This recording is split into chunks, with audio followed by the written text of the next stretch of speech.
Seja bem-vindo ao programa Movimento para Todos. Aqui nós mostramos algumas atividades físicas que você pode praticar para melhorar a sua saúde. A atividade que iremos mostrar hoje é a natação. A natação é uma atividade física praticada dentro da água e possui 4 estilos oficiais: o crawl, ou nado livre, borboleta, peito e costas. Por incrível que pareça, essa atividade já era praticada na Grécia Antiga. Os estudiosos daquela época já sabiam os benefícios que a natação traz ao corpo humano. Agora a gente vai mostrar algumas matérias que foram ao ar aqui na TV Unesp para você saber ainda mais sobre a natação. A gente vai descobrir os benefícios desse esporte com o programa Saúde em Prática, que foi exibido em 2016.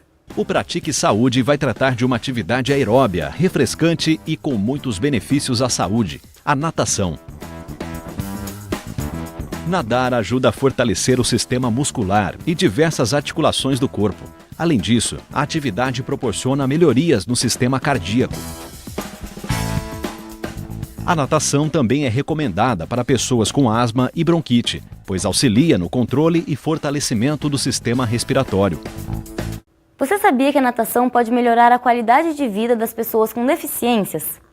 Em 2016, o Saúde em Prática mostrou um pouquinho desses benefícios pra gente. Confere aí. O projeto Natação para Pessoas com Deficiência, ele surgiu no ano de 1992, numa parceria com a Sorri. Então o objetivo, no primeiro momento, é incluir na vida da pessoa com deficiência a prática da atividade na água, que ela traz inúmeros benefícios, tanto na parte psicológica, como na parte de reabilitação física, e o mais importante, na autoconfiança e na motivação da pessoa a praticar uma atividade. E esse projeto aqui da Unesp, para mim, tipo assim, a piscina é maravilhoso, porque eu dentro da água me sinto normal de novo. Me sinto que eu tenho perna, me sinto que eu estou voando. Eu me sinto. A avaliação, assim, ela é peso de ouro, né? Porque é um projeto maravilhoso que ajuda muito meu filho, né, a melhorar a sua capacidade motora, capacidade de tudo, até de andar, de equilíbrio, emocionalmente. Nós trabalhamos com pessoas com deficiência mental, né? E esse grupo ele demonstra rapidamente um conhecimento sobre piscina, rotina de entrada na água, conceitos sobre como soltar o ar, respirar e não beber água e o domínio do corpo na água. Então isso mostra uma evolução cognitiva importante e por isso ele é um dos mais indicados para esse grupo de pessoas também. Lá na Sorri a gente seleciona, né, vem a indicação de diversos setores, tanto fisioterapia como área médica, todos os setores que lá a gente trabalha, vem a indicação, nós da educação física avaliamos e aí a gente insere ele nessa atividade de natação, que é a parceria com a Unesp. Nós vemos vários benefícios, tanto físicos também, como na vida pessoal deles. Na parte fisiológica, né, em termos de aumento da resistência, aumento da força muscular, em vários momentos nós tivemos parceria com a fisioterapia da instituição, demonstrando aumento de flexibilidade, de força muscular em membros afetados por algum tipo de paralisia. É muito importante para mim poder promover uma atividade física agradável para essas pessoas e fazer com que elas voltem a acreditar nas capacidades e habilidades que elas possuem. Uma pessoa amputada, sem perna, sentir novamente a chance de ter perna dentro de uma piscina, descobrir isso, é maravilhoso. Anualmente, né, o projeto ele é financiado pela PROEX, Pró-Reitoria de Extensão. Então ele tem um número de inscrição limitado, dependendo a cada ano do número de pessoas que me auxiliam no desenvolvimento das aulas. Mas é aberto a toda a comunidade, ele é amplamente divulgado. A gente mantém uma lista de espera e vai incluindo durante todo o ano as pessoas para fazer parte do projeto.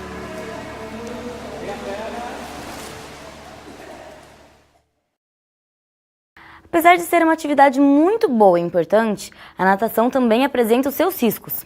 Por isso, o Unesp Notícia fez uma matéria em 2017 sobre a segurança na hora de nadar. Fila grande para garantir o melhor lugar do ônibus. É sexta-feira, 7h30 da manhã, mas nada tirou a empolgação dessa turma. Afinal, era dia de participar de uma aula bem diferente. 42 alunos do 9º ano da Escola Estadual Carlos Chagas, na Vila São Paulo, foram até o Complexo Aquático da Unesp em Bauru. Eles iniciaram mais um ano do Núcleo de Ensino, projeto desenvolvido pelo professor Milton há 3 anos após uma triste história. O afogamento de uma aluna da escola Carlos Chagas na Lagoa Quinta da Bela Olinda em Bauru acendeu o sinal de alerta. Era preciso ensinar noções básicas de natação aos estudantes para evitar novos acidentes. Esse projeto é uma coisa de sonho, né? Que é incluir a natação nas escolas de Bauru. As pessoas que não têm domínio, né, e entram numa águas abertas, grande chance de ter algum tipo de problema. Como houve o falecimento, né, me procuraram da escola para desenvolver algum projeto. E a gente imaginou trazer as crianças para cá, fazer uma orientação sobre salvamento aquático, de como sobreviver na água, né, tentando evitar qualquer outro tipo de acidente. As aulas são realizadas uma vez ao mês e vão até dezembro. O projeto tem apoio de alunos de educação física e funcionários da Unesp e busca desenvolver nos adolescentes o domínio do corpo dentro da água.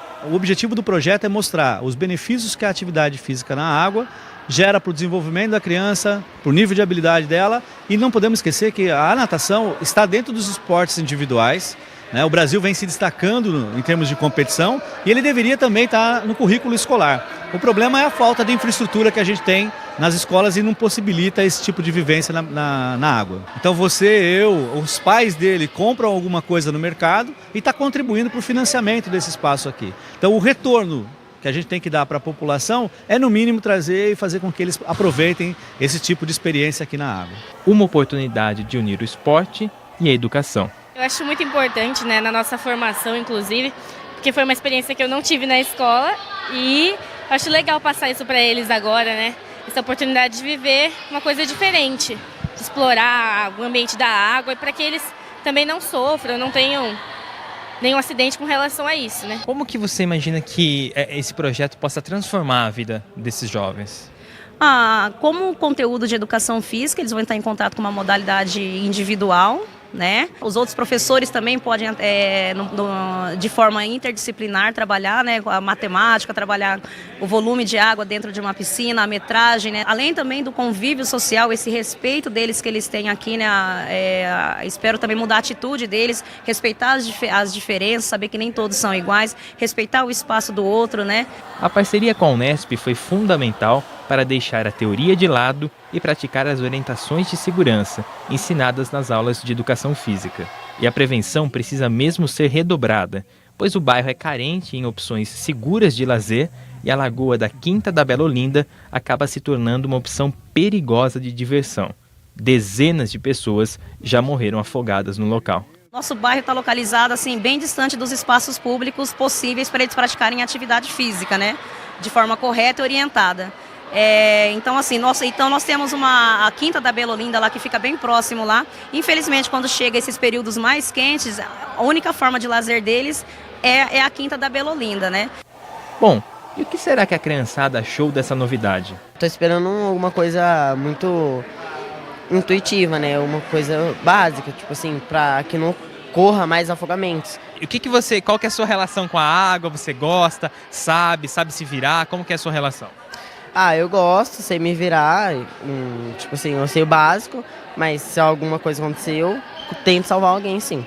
Você tá com medo dessa piscina aí ou não? Tô nada. Nem todos têm essa coragem. Uma amiga minha já se afogou na Quinta da Bela Olinda e eu fiquei meio assim em choque, por isso que eu tenho esse medo. Poucos minutos depois, lá estava ela, tranquila, brincando e dominando a situação. Dá pra falar que ela tinha medo de água? Pelo visto, o projeto vai trazer muitos benefícios para essa turminha. E aí, o que acharam? Bom, a gente vai para um intervalo rapidinho e volta já já. Não sai daí.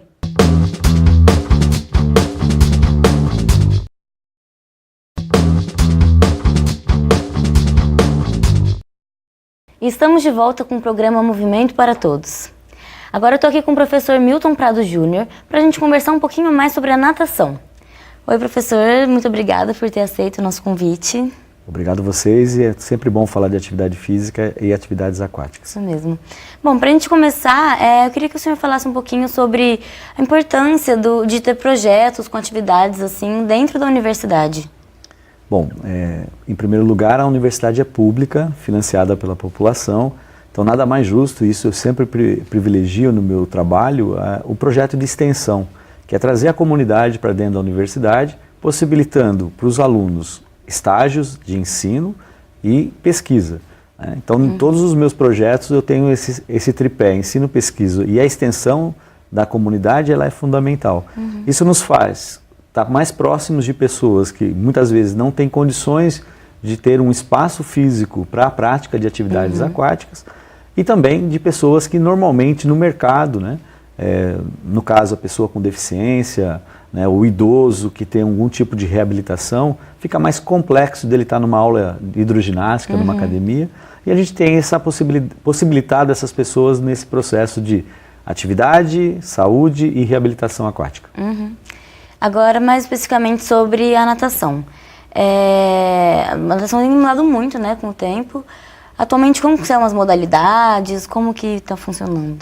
Isso, se a gente pensar em atividades aquáticas, né, hoje nós temos uma abrangência muito grande em natação de águas abertas, que nós temos aqui na região, com os rios, né, as travessias.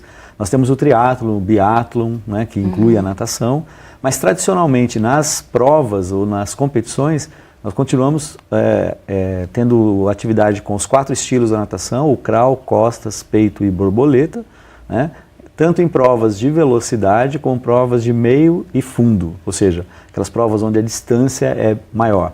Então, as modalidades em si, pensando em competição, ela tem uma certa tradição já e é vinculada aos órgãos, as federações internacionais que comandam os Jogos Olímpicos. Atualmente, né, e o que está me fazendo me envolver mais nos últimos anos é a natação paralímpica, que ela vem ganhando espaço e o Brasil com muita evidência nesse tipo de modalidade. E aí sim, para cada tipo de deficiência você tem classificações funcionais, então diferentes provas que as pessoas com deficiência se inscrevem e participam de competições. E quais que são os benefícios que a natação traz para a saúde das pessoas? Em primeiro lugar é combater o medo, né? Eu brinco que as crianças quando nascem, todo mundo gosta que ela comece a caminhar, mas depois que ela caminhou, não pode, a teoria do não pode. E a água é uma delas. Né? No próprio banho do bebê, a cabeça fica sempre fora, com medo de ter um problema sério, e que é verdade. Se você não tiver um determinado tipo de informação e usar o meio aquático sem a garantia, né, a segurança que você vai entrar e sair, né, você pode ter um tipo de acidente. Então o maior benefício, no meu modo de entender, é o domínio do corpo no meio líquido. Dominando o corpo no meio líquido, controlando a respiração e tendo a possibilidade de se expressar através da flutuação e propulsão, né, os benefícios são inumeráveis, vamos dizer assim. Tanto da parte aeróbia, né, que você tem a natação gasta-se muito, é um gasto calórico muito elevado, porque tem a resistência da própria água. Então, se você faz uma ginástica aeróbia fora da piscina e faz uma hidroginástica, né, a resistência da água ela vai te dar, numa quantidade de tempo menor, um gasto maior dentro do meio líquido. Até o benefício que eu estava colocando de um controle motor, você dominar os movimentos na água, e também social. Né? Não é tão simples para um idoso ou para uma pessoa com deficiência expor corporalmente. Né? Então, alguns problemas que nós temos ainda de inclusão dentro de academias, de uma maneira geral, tanto do idoso como da pessoa com deficiência, parte um pouquinho da própria pessoa, que não se sente segura e não se sente à vontade, né? Ou seja, o seu ego, né? A sua parte interior, ela não se sente exposta aí. Partindo disso, os benefícios são os mais variados possíveis, tanto social, cognitivo, afetivo e principalmente motor. Falando isso ainda na questão das pessoas com deficiência, a gente viu agora há pouco um VT, que inclusive o senhor fazia parte, falando sobre os benefícios da natação para as pessoas com deficiência. O senhor pode falar um pouquinho mais sobre isso? Eu brinco que nos meus projetos, e quando eu trabalho com natação para deficiente, eu tiro o D e ponho só o restante da frase, que é eficiente. Ai, que né? legal. Eu coloco o D minúsculo e o E maiúsculo, né? Então a pessoa sim tem algumas limitações, porém no meio líquido, principalmente a limitação motora, né? Um cadeirante, por exemplo, ele se sente seguro com a parte respiratória, totalmente livre, né? E eles conseguem fazer coisas que realmente no dia a dia eles têm muita dificuldade fora do meio líquido. Então, a parte da eficiência mecânica dentro da água, ela é fundamental. Então, no próprio vídeo que foi colocado, a gente viu algumas pessoas com limitações motoras e que hoje já estão sendo medalhistas nas Paralimpíadas, né? Uma das alunas que foi entrevistada, ela está hoje na BDA, aqui em Bauru, que visa a competição. Coisa que dentro da universidade a gente não tem essa meta. Embora tenha até aperfeiçoamento, treinamento, né, dentro da Unesp, a gente não está vinculado muito à participação em competições. Então, o projeto ele se desenvolve, a gente busca a melhor eficiência mecânica dessa pessoa e ela decide se ela quer simplesmente usar para lazer, usar para saúde ou mesmo entrar dentro do rol de participação em competições. E em relação ao que a gente estava falando sobre perder o medo da água, vocês recomendam que a pessoa que está praticando a natação ela esteja sempre acompanhada de um profissional ou ela pode começar a praticar sozinha?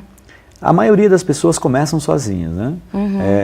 Só se a pessoa teve algum trauma ou teve algum tipo de envolvimento na família, que aí ela diz, não consigo, né? Nós podemos conversar, por exemplo, todo nosso encontro social é sempre num lugar onde tem uma piscina. Então, de qualquer forma, as pessoas são levadas a entrar no meio líquido.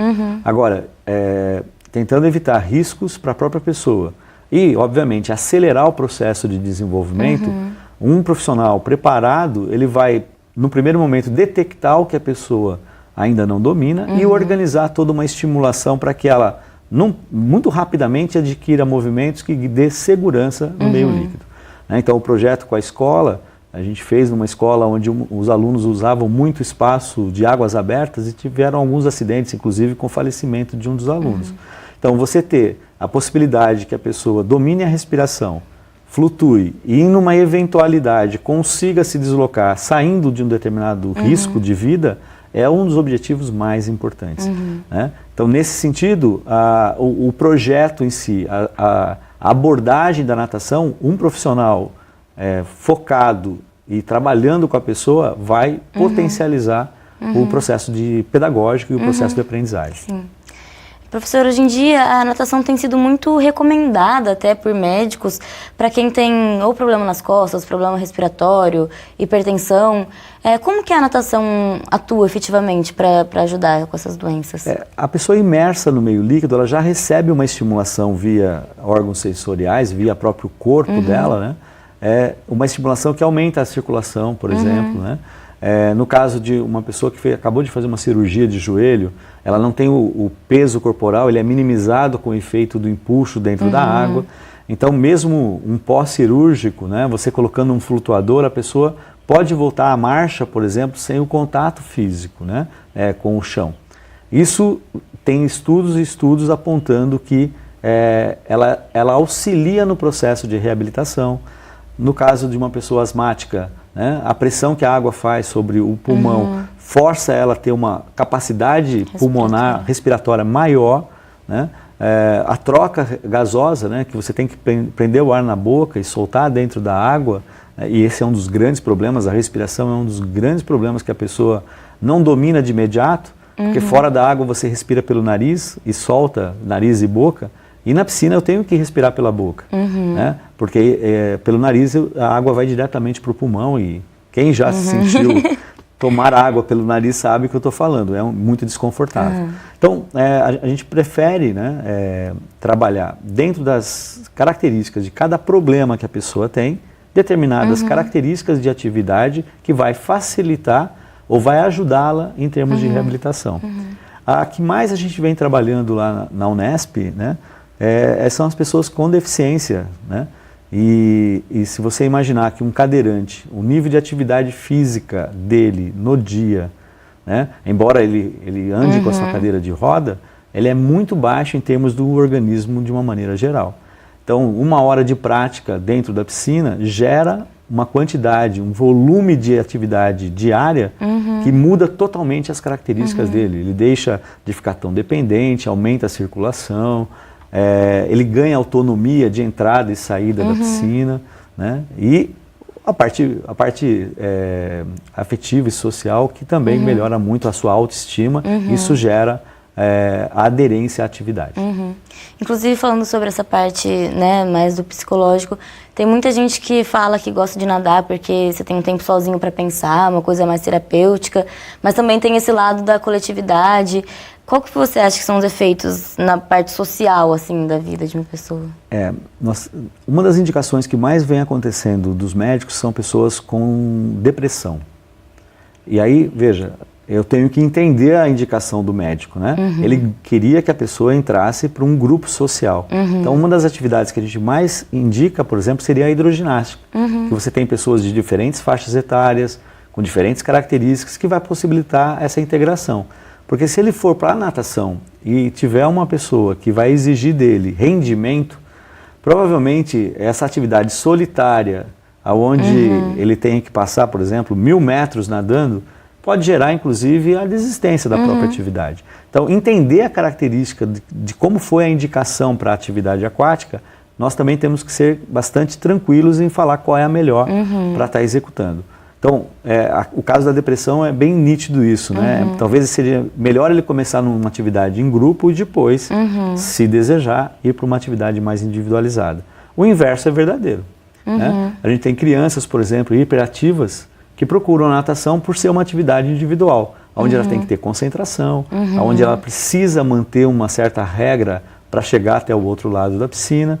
Então, eu estou mostrando para você algumas possibilidades de resolução de alguns problemas que a gente encontra no dia a dia das pessoas que procuram a natação. Bom, professor, é isso. Muito obrigada por ter vindo aqui conversar com a gente. E agora a gente vai ficando por aqui. Eu espero que você tenha gostado de saber um pouquinho mais sobre os esportes aquáticos e a natação. Até o próximo programa.